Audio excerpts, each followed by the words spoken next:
si mi mette una cavara. Il programma se Viva Roma Capitale, voi capite che io faccio leggermente fatica a rimanere in una compagine. L'unico parole che oso è il Veneto, è il popolo veneto. Altri non ne ho mai avuti, figuriamoci se firmo cambiali in bianco, non le firmavo neanche una volta. Sui social, complice il Ferragosto, ha annunciato una pausa di riflessione Roberto Bulldog Marcato, che ospite della nostra prima edizione non esclude proprio nulla. All'orizzonte la scadenza delle regionali, nel presente un centrodestra quanto mai in difficoltà sia nella tattica che nella strategia. Nel caso in cui non le piacesse il candidato presidente, lei è pronto anche al ritiro? Ma io sono pronto a fare, un sacco di cose. Leghista rimarrò fino alla fine. Io ho avuto una tessera nella mia vita, è stata quella della Lega, e morirò leghista, insomma, ecco. Non morirò democristiano come molti altri. Il leghista si può fare anche in altre liste? Il leghista si può fare ovunque, ma stiamo scherzando.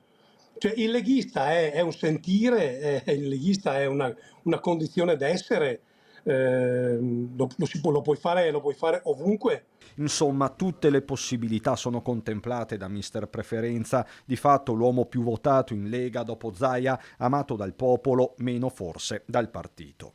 Nel direttivo regionale della Lega io ho certezza che ci sono, e anche fuori dal direttivo regionale, insomma, fra qualche dirigente c'è questa volontà di non candidarmi perché sono...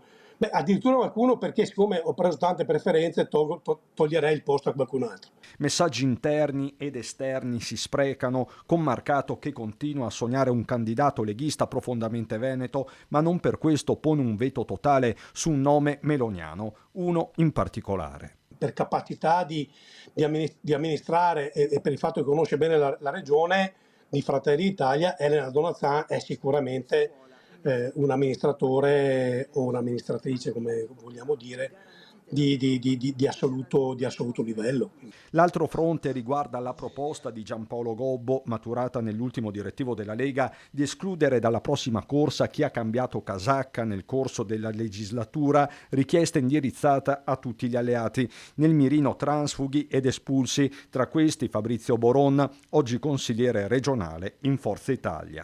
Sono stato espulso senza motivazione e non mi ricordo nella mia espulsione di aver ricevuto né una telefonata né un messaggio di dispiacere né dalla parte di Luca Zaia né dalla parte di Giampaolo Gobbo, anzi si sono girati dall'altra parte. E di certo io non pongo limiti alla mia vita e non do il diritto di porre limiti alla mia vita né a Luca Zaia né a Giampaolo Gobbo.